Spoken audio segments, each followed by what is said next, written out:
Hey everyone! So I've done my informative speech on the history of foster care, mainly because I was a foster kid and my major is social work.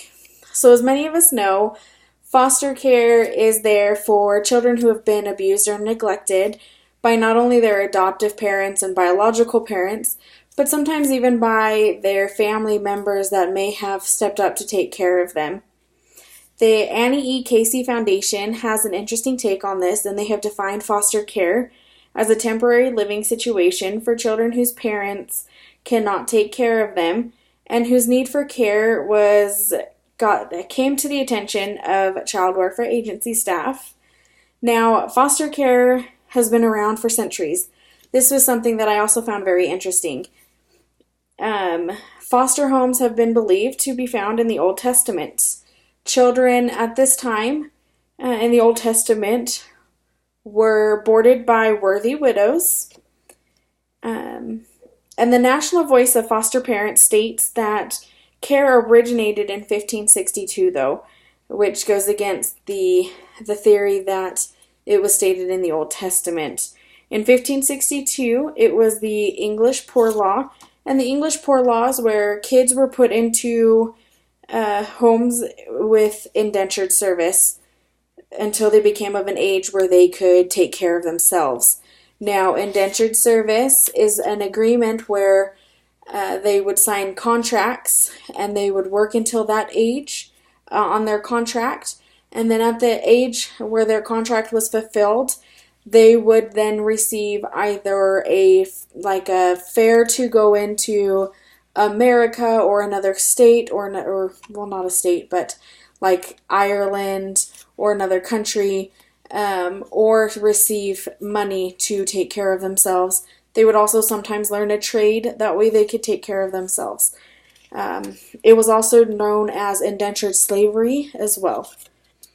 This was something that was carried over from England into the U.S., and that is how foster care was brought over into the U.S., and this is how the stepping stones of foster care started. And for the longest time, that was what foster care was considered, was indentured service. And this was not changed until the early 1900s.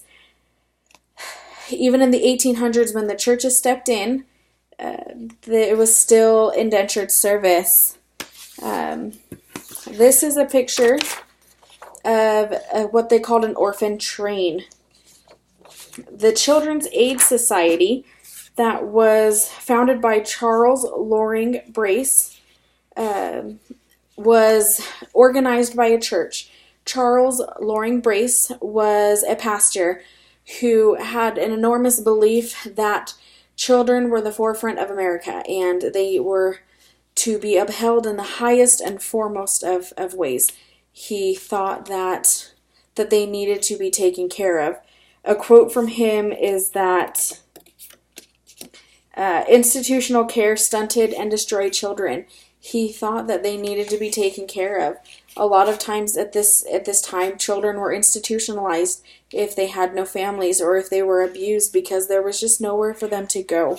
So what he did was he would take all of these children and he would put them in churches that he had ran. And this society gathered money from the congregations, and then they would put them on trains, and they would go from the more populated eastern cities to the more rural cities in the west. And they would go to the smaller churches, and they would hold meetings with the families there and the adults, and they would ask for these families if they could take these children in. And they would highlight their strong points and say, this child is strong, or this child is good at this, or they can do this, or they're a good child. Most of these homes did take these children in to help them on the farm or in the ranch or in the home duties. There were some children that got lucky enough to get very loving homes that just wanted to give them a home. So it was still very indentured service, but the times were changing. It was more leaning towards finding them homes instead of just a means to an end to get them off the streets. Charles Loring Brace did a huge service for everyone. His beliefs really changed foster care from what it was towards what it is now. This is Julia Lathrop. She is one of the first American females to run a government program. She ran the Children's Bureau, which was established in 1912, and they investigated all matters of child welfare. That was everything from infant mortality rates to birth rates to juvenile courts to juvenile delinquencies to orphanages to foster care, diseases, legislation that was getting passed in terms of children and foster care rights. They managed everything that you could imagine for child welfare. And in 1919, they did the minimum standards of child welfare. And this was an annual thing that they did every year. But in 1919, they put together a meeting. And in this 8-page document from this meeting, they went over rights and requirements of the minimum things that the standards of minimum requirements that pregnant moms should receive, requirements that foster homes must meet for their foster children in regards of the minimum requirements for the type of medical treatment they need, how many times they must go to school, to how many children they can have in their home. They also had requirements for the schools, how many nurses they need to have on staff to meet medical requirements for children in school. And they put out a very bold stance at this point. Their stance was that the best place for a child was to be in their own home with their own family. But if that was an impossible thing to meet, then the child would be removed from the home and placed into a foster home. This was very bold because at the time, nobody wanted to be the person to say they would remove a child from the home. Nobody wanted to be that person. And that it was very bold of the Child Bureau to stand up for children and say, if it needs to, we will take them. But we know they need to be with their family. That is the best place for them. The next biggest stepping stone in foster care history was in 1923, when again the Child's Bureau made a 289-page document called the Foster Home Care for Dependent Children, which in this document it states that they are revolutionizing foster care, and instead of institutionalizing foster children, they are preferring foster care and foster homes. This is, again, changing everything for those children that have disabilities from anywhere, really, from ADHD, autism, Down syndrome to bipolarism, multi-personality disorders.